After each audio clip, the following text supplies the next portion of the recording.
बिस्मिल्लाहिर्रहमानिर्रहीम अस्सलाम वालेकुम hello everyone. Welcome to my YouTube channel English with AR comrade. दोस्तों, आज की जो हमारी शॉर्ट फिक्शन है वो है the kingdom of cards by Rabindranath Tagore. बहुत ही इंपॉर्टेंट और इंटरेस्टिंग स्टोरी है। इस स्टोरी में एक आइलैंड के बारे में डिस्कशन होगी। जो वहाँ के लोग हैं, उनका लाइफस्टाइल और उनके जो रूल्स एंड रेगुलेशन है वो बड़े awkward टाइप के होते हैं। सो स्टोरी में डिस्कस करूँगा प्लॉट, सेटिंग, करेक्टर्स और जो समरी और जो लास्ट में स्टोरी का जो थीम होगा वो डिस्कस किया जाएगा।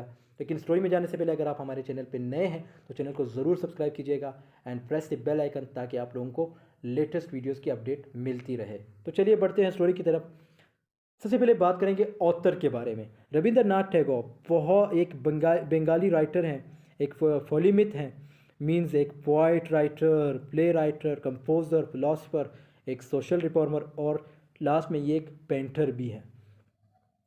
पॉलीमिथ से मुराद means a person of great and varied learning. Means कई अलूम पर हावी उस बंदे को हम पॉलीमिथ कहते हैं। और इसने रीशेप किया था जो बंगाली लिटरेचर और म्यूज़िक और साथ में जो इंडियन आर्ट था विद कॉन्टेक्चुअल। कब किया था? Modernism in the late 19th century and the early 20th century में। इसकी जो डेट ऑफ बर्थ है वो 7 मई 1861 इंडिया के शहर कलकत्ता में हुई थी और साथ में इसकी जो डेथ है 7 अगस्त 1941 सेम टू सेम इंडिया के शहर कलकत्ता में हुई थी। और इसके जो पोएम्स हैं वो है गिटन जाले, चिट्टू जत्ता एंड बेश चुनियो एक्सेट्रा। ये शॉर्ट स्टोरीज़ ये जो है Kabuliwala and the post master, ये इसके फेमस शॉर्ट स्टोरीज और एज वेल एज पोएम्स हैं। और some of the noble work by author, इसके दो बुक्स हैं जिसमें एक क्लाउड्स वेव्स और दूसरा स्ट्रे बर्ड्स। और इसके कोट्स जो मुझे काफ़ी पसंद है, 3 quotes. You can't cross the sea merely by standing and staring at the water. और दूसरा, it's very simple to be happy but it's very difficult to be simple.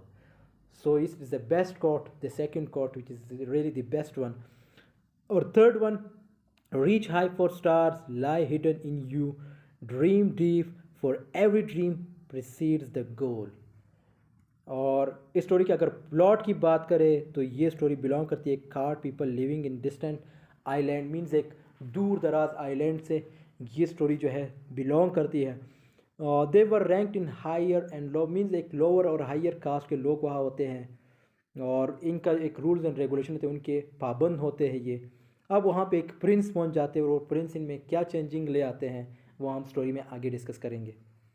और अगर स्टोरी की सेटिंग की बात करें तो ये जो है lonely island in a far off sea और a prince from sea shore come in this land in this island and help people to live. अब ये सेटिंग में ये बता रहे हैं कि जो एक आइलैंड होता है, मीन जो डिस्टेंट आइलैंड होता है जो मैंने प्लॉट में बताया, तो वहाँ पे क्या होता है कि उनका जो लाइफ स्टाइल बड़ा अजीब होता है। तो वहाँ पे एक प्रिंस पहुँचते हैं और उनका जो नॉर्मल जो इनकी लाइफ है वो चेंज कर देता है। कैसे चेंज करता है ये स्टोरी में डिस्कशन होगी आगे समरी में। अगर करेक्टर्स की बात करें तो हमारे पास 3 करेक्टर्स है। पहला करेक्टर हमारे पास प्रिंस है जो कि एक फॉरेन लैंड अक्रॉस सी, मीन्स ये उनके जो डिस्टेंट आइलैंड है उधर नहीं रहते, ये डिफरेंट जगह पे रहते हैं। ये इसके एक मीन्स मदर होती है जो ऑलवेज़ बीमार रहती है और इसके काफ़ी डिज़ायर्स होते हैं। और ये जो है अपनी मदर जो इलनेस की वजह से वो जो है अपने डिज़ायर को कंप्लीट नहीं कर पाता, क्योंकि उसकी मदर अलोन होती है और साथ में बीमार भी रहती है, तो इसलिए अपने डिज़ायर को कंप्लीट नहीं कर पाता। और दूसरा करेक्टर हमारे पास प्रिंस टू फ्रेंड्स, जिसमें एक son of merchant and son of kotwal. ये जो है हमारे पास इसके दो दूसरा करेक्टर है, मीन जो फ्रेंड्स के जो दोस्त हैं होते हैं, जो हमेशा इसके साथ जब भी फ्रेंड्स कहीं भी जाता है तो इनके साथ ये दो ज़रूर होते हैं।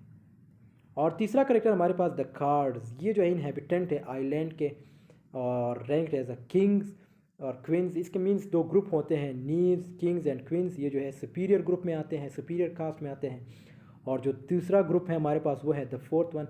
The fourth and was lower caste, means comprising of 3s 4s 9s and 10s। ये जो 3s 4s 9s and 10s ये जो है इनके नाम होते हैं। तो ये कौन से कास्ट वाले? ये लोअर कास्ट वाले हैं। आई होप आप लोगों को समझ आई होगी। और अगर हम स्टोरी की समरी की बात करें तो वंस अपॉन अ टाइम एक डिस्टेंट आइलैंड था, तो वहाँ पे डिफरेंट लोग रहते थे। मीन्स उसमें एक किंग, क्वींस और द एसेस एंड द नीव्स। और ये जो थे ये जो है इन्फीरियर कास्ट वाले हैं, और इसमें टेंस नाइन्स और टूज़ एंड थ्रीज़ ये जो है किंगडम मीन्स वहाँ पे इसके साथ इनके साथ रहते हैं, ये जो है लोअर कास्ट में आते हैं। अब आते हैं कि नीव्स were the three highest means जो मैंने बताया था कि किंग क्वींस और नीज ये जो है हाईएस्ट कास्ट में आते हैं, और जो दूसरे jacks nines and tens twos and threes ये उनके नाम है, ये जो है लोअर कास्ट में आते हैं। अब ये इनके साथ ना खा पी सकते हैं ना इनके साथ बैठ सकते हैं, इनका डिफरेंट लाइफ स्टाइल होता है और उनका डिफरेंट होता है, और ये एक दूसरे से बात भी नहीं करते। क्यों नहीं करते? क्योंकि सुपीरियर और इन्फीरियर का जो है उधर गैप आता है। तो क्या होता है कि एक दिन ये इनका ये मानना होता है कि जो इन्फीरियर और सुपीरियर का जो कंसेप्ट है ये बचपन से है, मींस एंशियंट टाइम से है, और ये जो है हर काम के लिए अपॉइंटेड होते हैं, मींस हर किसी का अपना डिफरेंट काम होता है। ये एक दूसरे से बात नहीं करते, अपने आप से डिसीजन नहीं ले सकते, और हैप्पीनेस के बारे में सोच नहीं सकते, और एक दूसरे के साथ डिबेट नहीं कर सकते। द मेन पॉइंट, डिबेट नहीं कर सकते एक दूसरे के साथ। और ये एक और इंटरेस्टिंग चीज़ है इनके अंदर कि जब ये ज़मीन पे गिरते हैं तो कोई शोर कोई नॉइज़ नहीं होता, और साथ में इनकी आइज़ जो हैं फिक्स होती हैं, किधर होती है, या फ्लोर पे या ऑन द स्काई। और अब क्या होता है कि in that far of foreign land across sea there lived, अब एक नया मीन्स एक नया करेक्टर जो प्रिंस है वो आ जाते हैं। ये जो है उनके डिस्टेंस जो आइलैंड है उधर नहीं रहते, ये डिफरेंट जगह पे रहते हैं। और प्रिंस जो है इसके चाइल्डहुड से ही इसकी बिग डिज़ायर्स होते हैं, लेकिन वो फुलफ़िल नहीं कर पाते। क्यों नहीं कर पाते? जैसे मैंने आपको करेक्टर्स में बता दिया कि क्यों नहीं कर पाते, क्योंकि इसकी माँ जो है बीमार रहती है और अलोन रहती है, तो इसलिए वो जो है अपने डिज़ायर्स पे कॉम्प्रोमाइज़ कर लेता है। और यह जो इसके जो फ्रेंड्स होते हैं, जो मैंने बताए थे दो फ्रेंड्स हैं इसके, वो जो हैं इसको हमेशा स्टोरीज सुनाते रहते हैं आउट ऑफ कंट्रीज़ के, जो फार कंट्रीज़ हैं। अब एक दिन क्या डिसाइड करते हैं कि ये डिसाइड करते हैं कि हम जाते हैं मींस जो वॉज मींस जो ये जो सफ़र होता है, the act of travelling by water, वहाँ पे ये निकल जाते हैं। किधर निकलते हैं? जब ये निकल जाते हैं तो रास्ते में जो है स्टॉर्म मीन्स तूफ़ान आ जाता है। जब तूफ़ान आता है तो क्या होता है कि जो प्रिंस होते हैं और उसके जो दोस्त होते हैं वो जो है जो डिस्टेंट आइलैंड है उधर पहुंच जाते हैं, और जो इनकी जो बोट होती है उनके पीसेस बन जाते हैं। तो जब ये वहाँ पहुँचते हैं, जब means the island of cards where every one lives by rules, जिधर ये पहुँचते हैं वहाँ पे तो हर कोई रूल्स के अकॉर्डिंग रह रहा होता है। तो क्या होता है, तो वहाँ पे जब पहुँचते हैं तो वहाँ पे जो सिक्योरिटी होती है वो जो है हैरान हो जाते हैं। वो इनसे 3 सवालात पूछता है कि 3 सवालात क्या होता है। वो जो है जो 3 सवालात उसमें पहला जो है कि आप किस कास्ट से बिलोंग करते हो, मींस बिलोंग, आप तो एक स्ट्रेंजर हो, आपकी कास्ट क्या है। और दूसरा सवाल उसका ये होता है what is their density, means जो आपका screens of powerful leaders in the same family, mean जो आपकी शाही घराना है वो क्या है। और तीसरा सवाल उसका होता है कि आप किसके साथ खाएंगे पिएंगे और किन के साथ रहेंगे। जो इनके जो 4 कास्ट होते हैं जिसमें किंग क्वीन और नीज, और साथ में जो एक लोअर कास्ट होता है, आप उनमें से किसके साथ खाएंगे पिएंगे और किन के साथ मींस रहेंगे। तो ये जो है अब एक नॉइज़ी डिबेट उधर स्टार्ट हो जाता है इसके जो इनका जो लोअर कास्ट के लोग होते हैं उनके साथ, और इनके ये जो प्रिंस है उसके जो दोस्त थे उनके साथ एक नॉइज़ी डिबेट स्टार्ट होता है। तो ये लोग डिसाइड करते हैं कि हम एक मीटिंग बुला लेते हैं, उस मीटिंग में जो है इन 3 सवालों के जवाब मिल जाएंगे। लेकिन क्या होता है, जो प्रिंस और इसके जो दोस्त होते हैं उनको तो भूख लगी होती है और वो वहाँ से निकल जाते हैं। किधर निकलते हैं? एक गार्डन की तरफ, वहाँ पे कुछ खाने पीने के लिए। तो जो गार्ड्स जो 2s एंड 3s ये जो है नाम होते हैं जो वहाँ पे सिक्योरिटी होती है, जो गार्ड्स होते हैं, तो वो वहाँ इनके साथ चले जाते हैं और इनका पीछा करते हैं। और ये जो है इनका जो बिहेवियर होता है, जो प्रिंस और जो फ्रेंड्स जो इनके फ्रेंड्स हैं, जो प्रिंस और जो इनके फ्रेंड्स हैं, उनका जो बिहेवियर होता है वो काफ़ी awkward टाइप होता है। awkward तो नहीं था, मीन्स जो 3s एंड 2s है उनको बड़ा awkward लगता है। वो कहते हैं कि ये जो है रूड बिहेवियर वाले हैं। After that those friends went out to visit this. अब जो क्या होता है कि जो इसके फ्रेंड्स होते हैं, मीन्स जो प्रिंस और इसके फ्रेंड्स होते हैं, वो जो है वहाँ से निकल के गार्डन से निकल के कई और जो एक मार्केट होती है आइलैंड पे, तो वहाँ चले जाते हैं। वहाँ पे क्या करते हैं, मींस मार्केट टाइप होती है जो मींस जहाँ पे लोग चीज़ें खरीदते हैं वहाँ चले जाते हैं। अब जब प्रिंस और जिसके जो दोस्त है वो जब वहाँ लोगों को देखते हैं तो उनका जो रहन सहन और साथ में उनका जो देखने का स्टाइल और चलने का स्टाइल वो बड़ा ऑकवर्ड टाइप होता है, बड़ा अजीब टाइप होता है। तो ये हैरान हो जाते हैं और इनको हंसी आ जाती है। वहाँ पे ये लोग लाफिंग करने स्टार्ट करते हैं। और क्या होता है कि जो इनके जो रूल्स एंड रेगुलेशन है उनकी मुकम्मल जो है ब्रेकिंग और इनकी जो मुकम्मल जो है वायलेशन कर लेता है। कौन करता है? प्रिंस और इसके जो फ्रेंड्स होते हैं। एक दिन क्या होता है, जो कोर्ट कार्ड, अभी इनका कोर्ट भी होता है, वो कोर्ट कार्ड इनके पास पहुंचता है और इनको कहता है कि आप हमारे रूल के अकॉर्डिंग क्यों मूव नहीं करते, मींस क्यों नहीं चलते हमारे रूल। तो ये लोग आगे से एक जवाब देते हैं कि हमारी एक विश है।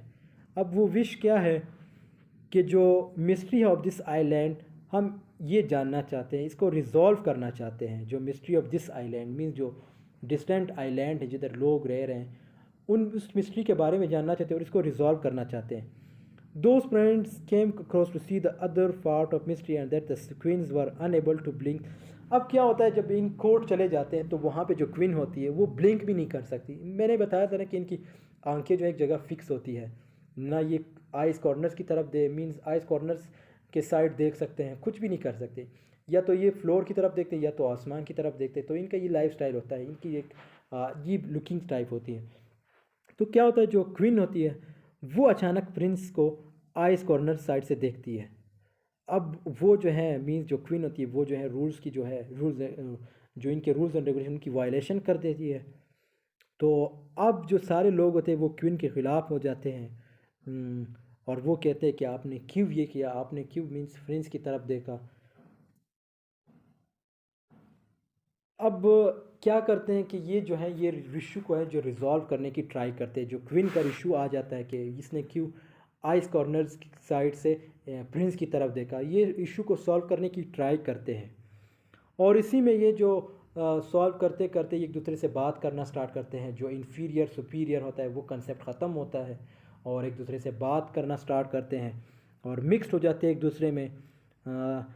अब जो कार्ड्स होता है वो रियलाइज़ करता है कि जो रूल्स एंड रेगुलेशंस है जिसमें हम रह रहे थे वो टोटली ऑकवर्ड था, टोटली अनफेयर था लोगों के साथ, क्योंकि हर किसी के अपने विशेज़ होते हैं। और एक और चीज़ मैं यहाँ पे बताना चाहूँगा, जो इनके जो कपड़ों का जो स्टाइल था वो जो था बिल्कुल कार्ड्स टाइप था। मीन्स जो कार्ड्स नहीं होते उसके जैसे इनके कपड़ों का डिज़ाइन होता था। अब इन्होंने क्या किया, जो इनके जो कपड़ों का डिज़ाइन है वो ह्यूमन बीइंग की तरह, जो दूसरे आम लोगों जो आम बंदे हैं उनकी तरह उन्होंने अपने कपड़े बनाना स्टार्ट किए और उसी तरह पहनने लगे। सो ये जो है यहाँ पे क्या होता है कि ये एक दूसरे से आपस में बात करने लगते हैं। रूल्स एंड रेगुलेशन की मुकम्मल वायलेशन होती है और ये जो है फ्रीली थिंकिंग कर सकते हैं, freely think about happiness and can make decisions. So अब ये चेंजिंग किन की वजह से है? ये जो तीन लोग थे, एक प्रिंस और इसके जो दोस्त थे, ये चेंजिंग इन्हीं की वजह से तो आई है। तो ये स्टोरी वहाँ पे ही एंड हो जाती है। और अगर हम इस स्टोरी की थीम की बात करें तो आई होप आप लोगों को समरी समझ आई होगी। और अगर हम स्टोरी की थीम की बात करें तो द किंगडम ऑफ कार्ड है the theme of awareness of a person's wishes.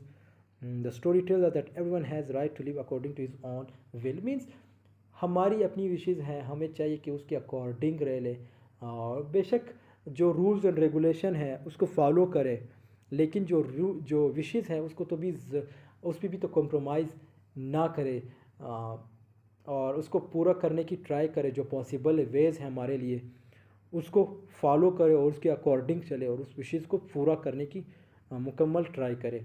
और दूसरा point, rule and regulations are important but there should be limits of rules and regulations to be followed.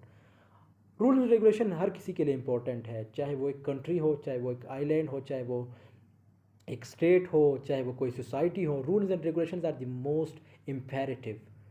Rules and regulations ही तो एक society बनती है, एक country बनती है, एक स्टेट बनता है और एक मींस जो सोसाइटी है वो बन जाता है।